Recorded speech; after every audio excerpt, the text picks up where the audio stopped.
of Nana Akufo-Addo in the last 8 years is just trying to do politics. I'm bringing all of this in to simply say that this is a social canker. You don't fight social canker scapegoating.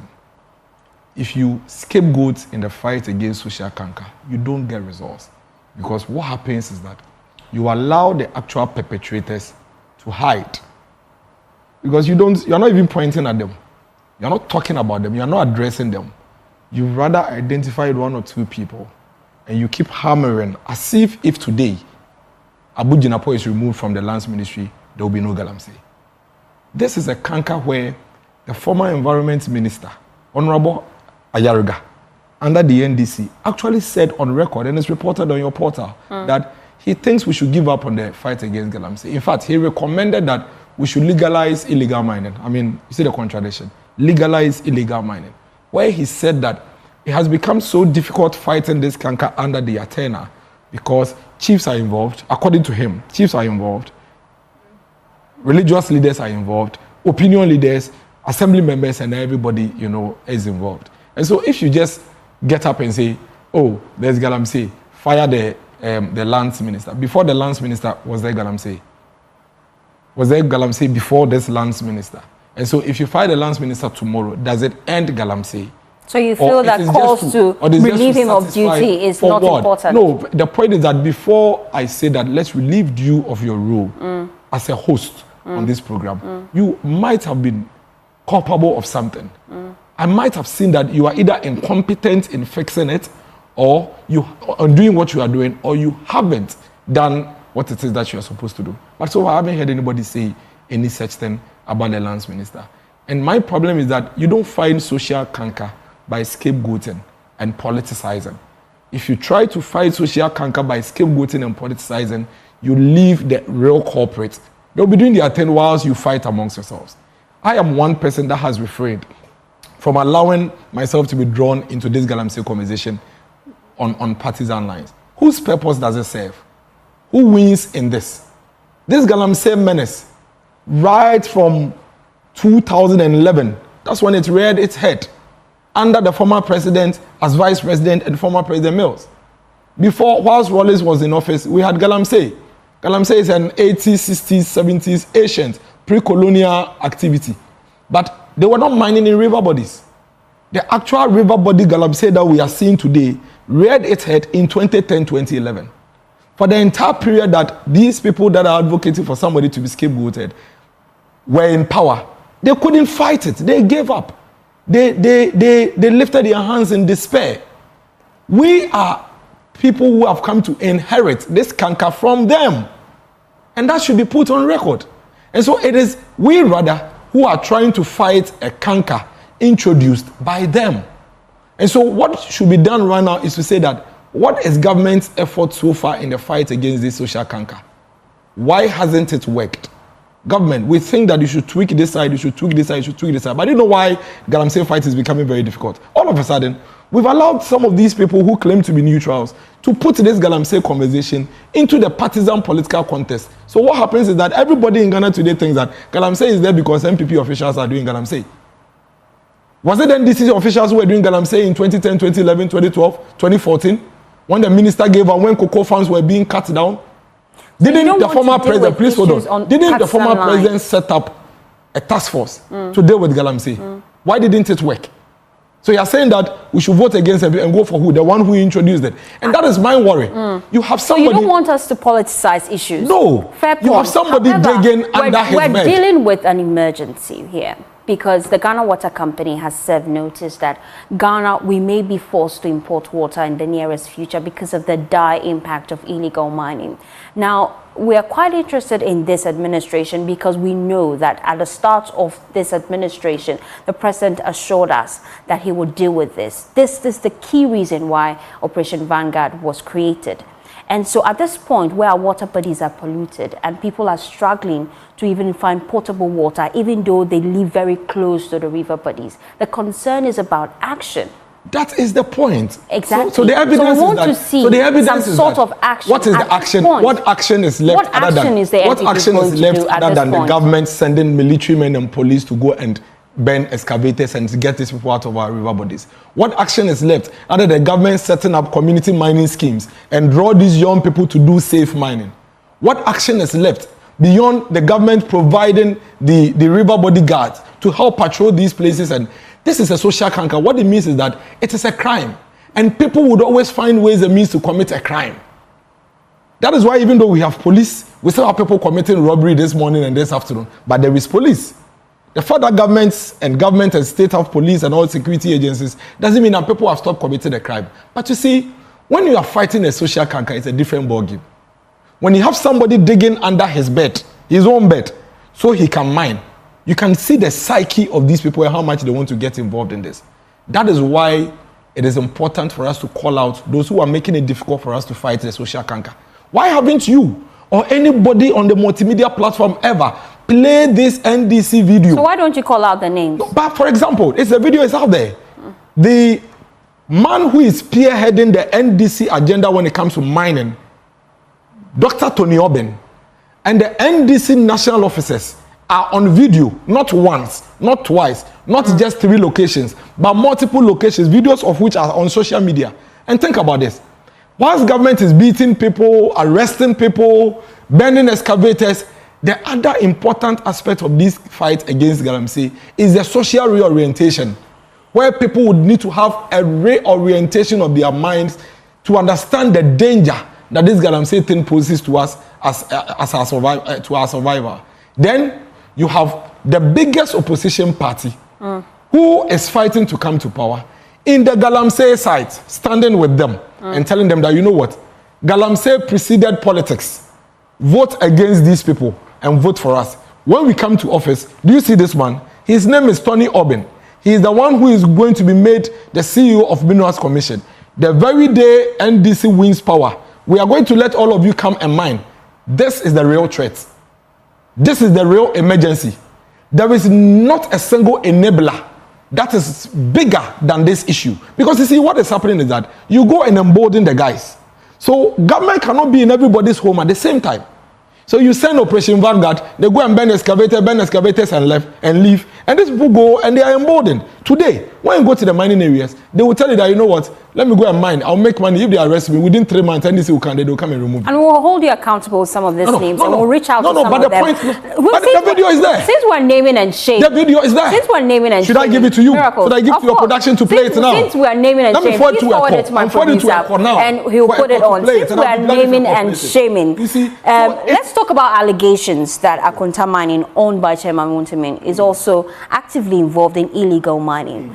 And people are hoping to see some sort of communication from the party to dispel some of these rumors. Is that the case? Why are you quiet when your own is involved? I don't, because anytime somebody is involved in the crime, I'll find out whether the person has actually committed the crime or not. Like I'm giving you the video. When I heard that the NDC people were in the pit encouraging Galamsey, I didn't believe it. I didn't just come out to speak. I waited for the evidence. Akonta Mining is a licensed small-scale mining. Since when did small-scale mining become illegal? So the fact that somebody owns a mining concession doesn't make it illegal. The Galamsey illegal mining we are talking about are individuals and businesses who are mining in our river bodies and our forest reserves without the appropriate licenses. Because what the licensing does is that once you have it, you are regulated to mine in safe and appropriate way. That does not affect our environment. And so unless you have contrary evidence to prove that Akonta Mining is not, because Akonta Mining, they didn't get their license at the MPP. They got their license in 2013 under the NDC government. And they are doing their small-scale mining. So if you find anybody involved in illegal mining, in spite of the political colors, and the person is involved in illegal mining, the law should deal with the person. There are calls for a state of emergency to be declared. For what? Do you feel it's necessary? No, I'm just asking for what. You feel Do you it's remember not necessary? in 2018 or 2019, there was a ban on small-scale mining. Yeah. Did they end Galamsey? I keep telling you, we've allowed these guys to mislead all of us on a path that will never get Galamsey solved. Galamsey is a social canker. These people live in this area. This is all they know their entire lives. Now, think about it. And that is where I'm coming into Dr. Mahmoud Bamiye's proposal for dealing with Galamsey. The person has grown up in this area from the age of 6. He sees all these things happening. He doesn't know where the gold actually is, but he knows that the land he lives on has gold. And so he wakes up in the morning, he starts scavenging and just hope that he finds something. And because it's very difficult to scavenge on the rocks and on earth, he goes to the river bodies where it is easy. Over there, as he digs, he's washing and he gets what he wants. Dr. Mahmoud Bawumia is saying that if we don't rechannel the energies of these young people into safe and appropriate mining, this fight we are talking about is a dead fight. And I agree with him.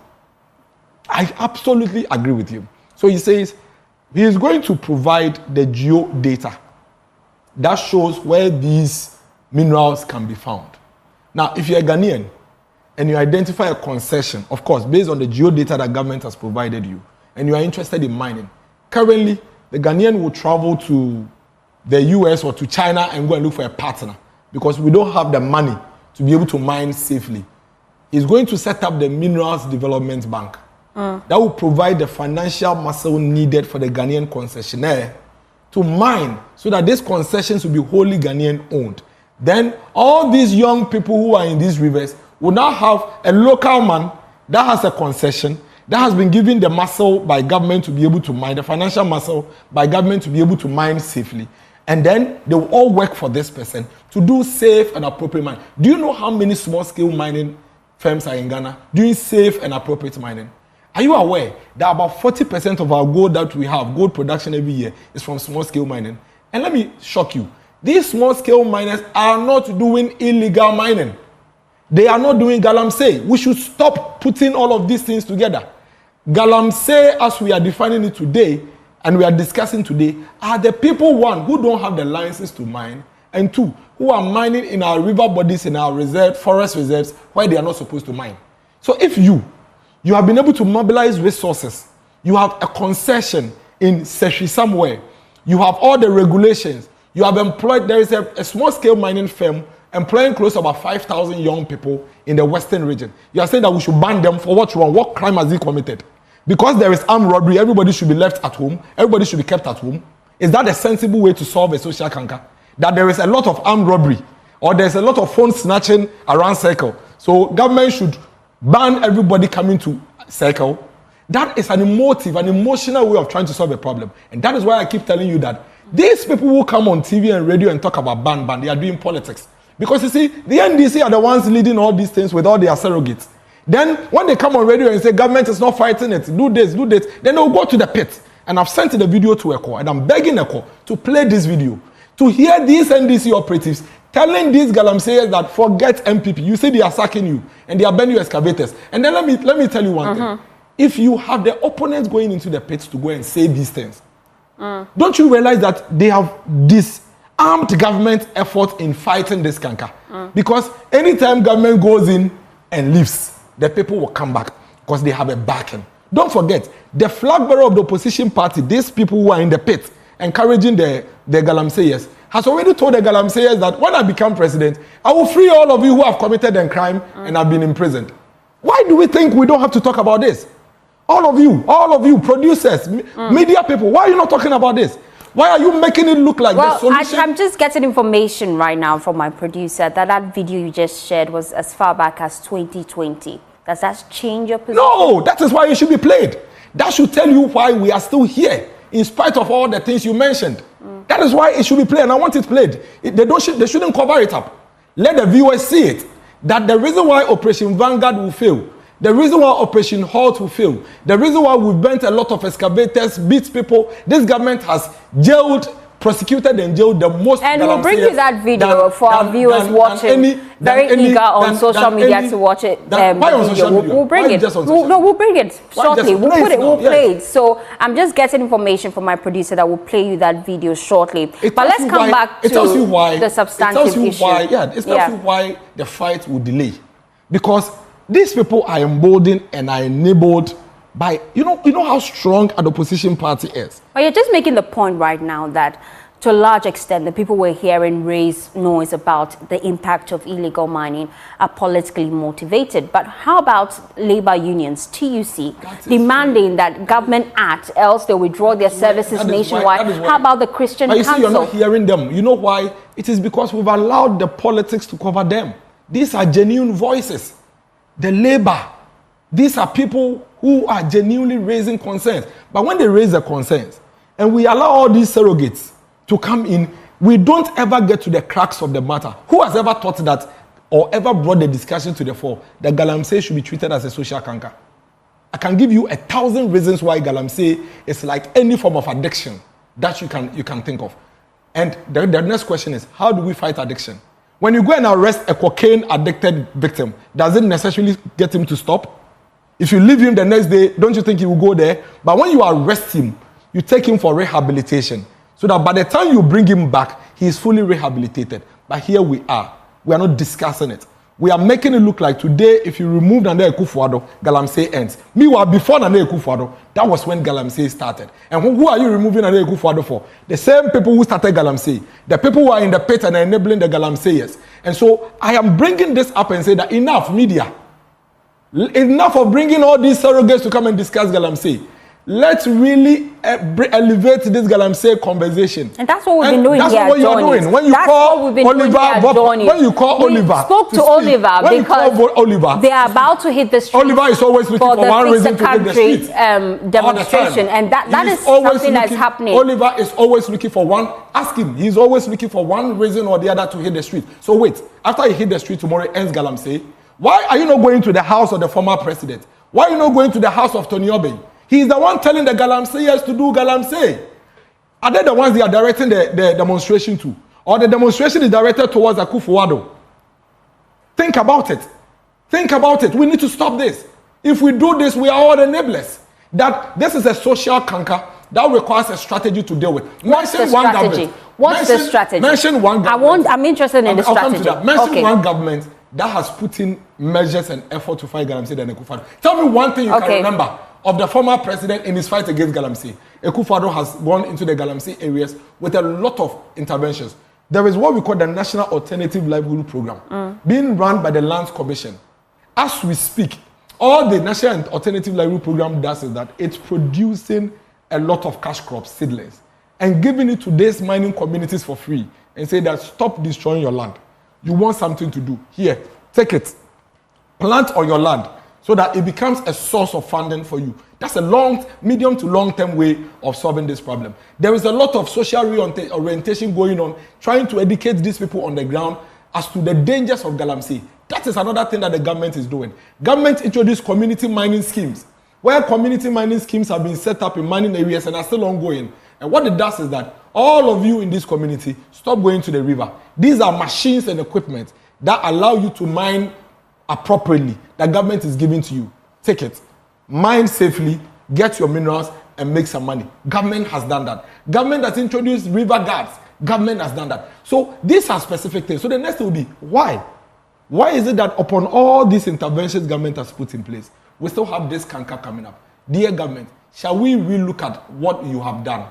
And can we also propose things that we believe can be done? But if you begin to throw things in, 80 days to elections, 2020, when we asked them to go and fight galamsey, when we were forcing the hands of the government like we are doing today, to go to galamsey areas and go and beat people up and seize the excavators, then we were in the pits telling the people to mine and vote for us. This government, because of its quest to fight galamsey, lost elections in almost all of these galamsey areas. And anybody believes that they can point fingers at the government, a government that puts its electoral fortunes on the line, and there is evidence that the people voted against them simply because of that effort. You are going to call the government names, and you said that government should be voted against, and be voted for who? The one who is an enabler of galamsey, the one who introduced galamsey, the one whose record is there on your portal, indicating clearly that he has failed in the fight against galamsey, and he has raised his hands. Why are you guys doing this? Why? And nobody wants to talk about it.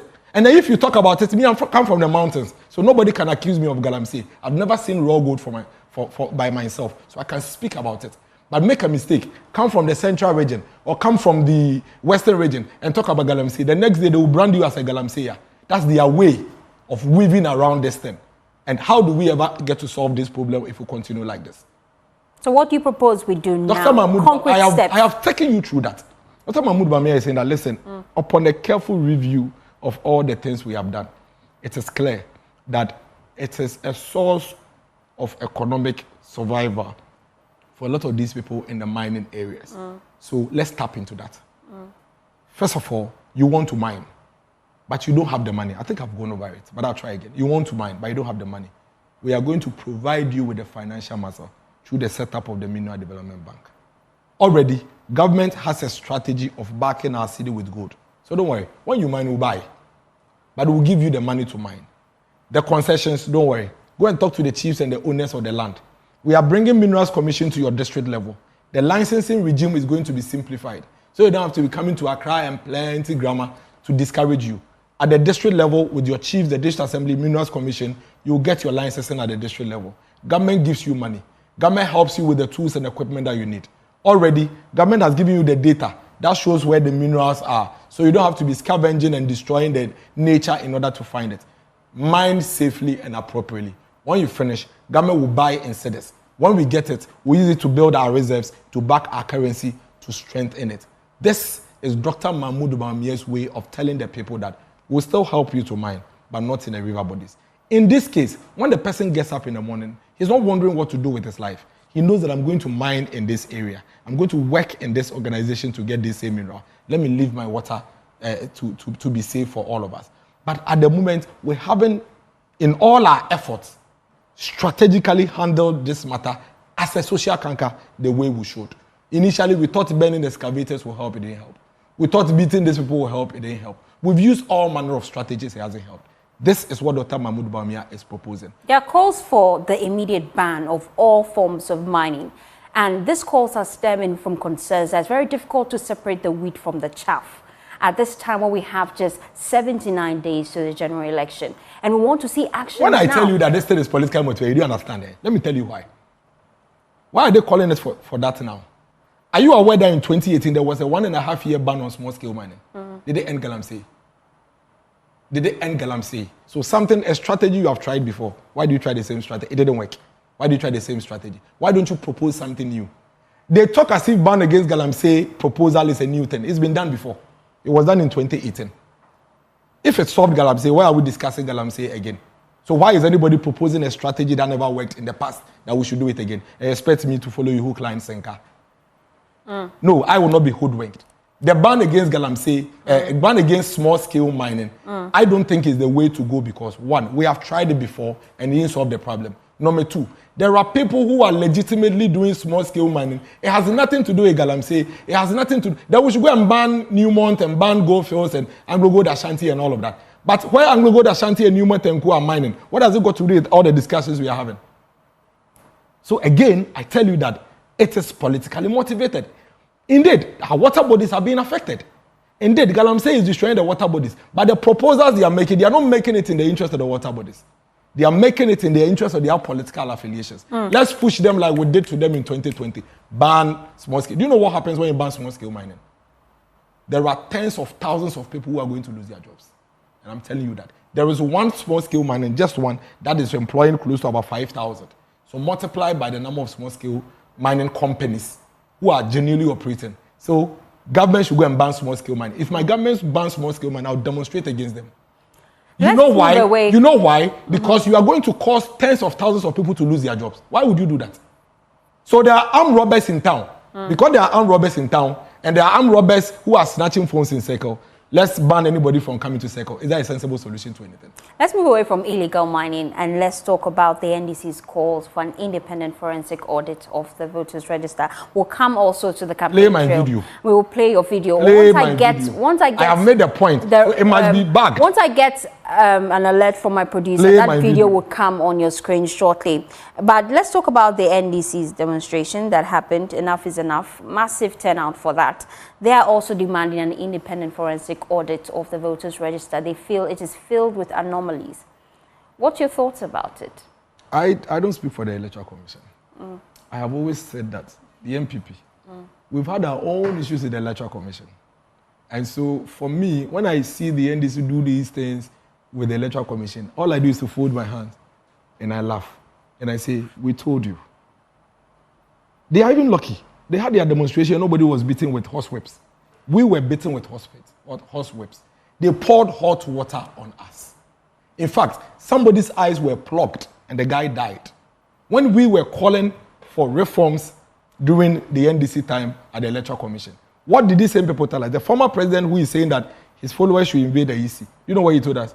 He said that we should allow the EC to do its work, and that the EC has enough systems to be able to look at all the things that needs to be done about elections. He says that anybody who doesn't believe in the EC is a hypocrite, and that he believes the EC is a strong institution. The chairman of the NDC said that the exhibition is enough to deal with all manner of issues that anybody will have with the register. So the question is, what has changed? So, but this time you're silent this time. So the concern why should I join you? Why should I join you too? So you don't have any challenge with the EC? We take our challenges to the EC, and I'll give you an example. And I'm telling you, see, the NDC, they are a very lazy political party. Okay. Because see, the issues they are raising, these are issues that we have identified, and the EC itself anticipates it. So there is exhibition. You know what the exhibition is supposed to do? There are average 500 people in every register in the polling station, over 38,622 polling stations. We have 5 executives in each of these 38,622 polling stations. So exhibition, we simply print the ballot, the register, give it to our people. When I vote in my hometown in Latte, I know everybody in the album. You know why? Because that is my area. And I have lived there. So in the houses, I know this person, I know this person's daughter. So when you pick it, and you realize that there is this name and this face, that is not supposed to be there. That is what exhibition is meant to do. Go to the Electoral Commission. We have identified this anomaly. Otherwise, why do you think we do exhibition? We have done that. And we have actually provided our concerns. Who says you can have a register without issues? Every register has issues. That's why we do exhibition. And I hear them talk about dead people, and between today and tomorrow, somebody will die. So definitely there will be somebody in the register that is not supposed to be there because he's dead. So use your electoral, but of course I don't blame them. They don't have a very strong political party as we speak on the ground. But we have identified our issues, we've identified our difficulties, and we've shared it with the Electoral Commission. And we make sure that we follow up to make sure that they deal with it. That is easier. You think KPMG can come and audit close to about over 15 million people? KPMG, how is KPMG going to know that me, Miracles, I'm not supposed to vote at Latte? How are they going to know that? How are they really going to know that? So you feel an independent audit is needless? I am telling you that where we have gotten to with our electoral system, with biometric system and all of that, there is no better or perfect independent audit than the political party. Is there any independent audit than MPP themselves? Identifying in the album that is, this person is not supposed to, this person. Is there anything that beats that? The NDC, they say they have observed a lot of anomalies, and they are concerned because they lack trust in the EC. Raise it. The reason why they're pushing for an independent audit. But the EC is not supposed to do this audit for you. I'm telling you, go and do it yourself. That's what they want. They want an independent auditor. Why? So that's why I keep asking you that KPMG, you think that KPMG can, or Deloitte, can actually tell anomaly in the EC register than you yourself? That KPMG can determine that I'm not supposed to vote in Latte, but I'm there. You are a political party. The EC has given you an opportunity to have agents. You have the album. You have party people in the communities. Give it to them. Identify it. When you identify, give it to the EC to fix. But you are saying that because you identified 2 issues or even 10,000 issues, all of a sudden we should do what to the album? We should have a new register? Is that what they are calling for? Because I want to understand the independent audit. What is it supposed to do? To clear the voters' register of some of these anomalies they say they have. These anomalies you can find at the exhibition. Present it and let's clear it. Are they saying that? Because the reason why we will not go. Okay, so as we wrap up the conversation, the reason why we will not go. I just have a few more minutes to wrap up this conversation. Yeah, please, my producer, I need your go ahead to call for that video. So please alert me when I have it. But then let's talk about Bawumia's campaign trail so far. Where are you right now? I've seen you've done a lot of groundwork, but you're not putting it out there. So what's happening? The flag bearer today is in cabinet. So he's in Accra. He was in Adan, Segi, and Pram yesterday. Tomorrow would enter the central region, and then we'll continue the tour from there. It's been an exciting period. We are going to beat the NDC, believe me. We'll beat the NDC. There are lots of polls, first from the presidency and also from a firm, SME. They predict that this election may travel into a runoff. You know, when we took off, somewhere last year, all the polls said that Dr. Bawumia was behind. You remember? All the polls put John Mahama ahead. Then in February, after Dr. Mahmoud Bawumia's speech, when the April polls came, he had closed the gap between John Mahama and Dr. Bawumia. Then in June, it brought Dr. Bawumia very close. In fact, so that Dr. Bawumia was more popular than John Mahama, except the parties. Then in September, I see a poll that says that. In fact, all the polls that have come this week basically say that they are neck to neck. But let me tell you one interesting thing that happened yesterday. When the SBM RDC is leading, enjoy, you misled them. When you didn't mislead them, but you led them on that path. Because you stated the fact. The fact is that NDC in the SBM report is winning in 11 regions. So when you put up that your flyer that says NDC wins 11 regions, then they started posting without reading the report. But the report clearly indicated that Dr. Mahmoud Bawumia has 49.26%. And the NDC John Mahama has 49.12%. So in actual and that's the SMB report there. Key findings from that report. I know that we're running out of time, but I'd like my producer to buy me time because I want him to end his point. Yes, let me end my point. So in actual sense, the SBM report puts Dr. Mahmoud Bawumia ahead of John Mahama because the average of the percentage they have indicate that Dr. Mahmoud Bawumia has 49.26% and John Mahama has 49.12%. That is why today, if you go to Shamima Muslim's wall, she has deleted your flyer. Because she realized that, because in this country, why? The last election, we won only 7 regions. But we won the elections. The last elections, we won only 7 regions, but we won the elections. So you can win 13 regions and still lose the elections. You know why? Because Northeast, if you put all the Northeast region votes together, which you might have won that region, it's probably like some 3 regions in Ashanti region or 4 regions in Eastern region. So the fact that Joy News states a fact that NDC wins 11 regions doesn't mean we won. In the SBM report, Dr. Mahmoud Bawumia is leading John Mahama. But that's not even important to us.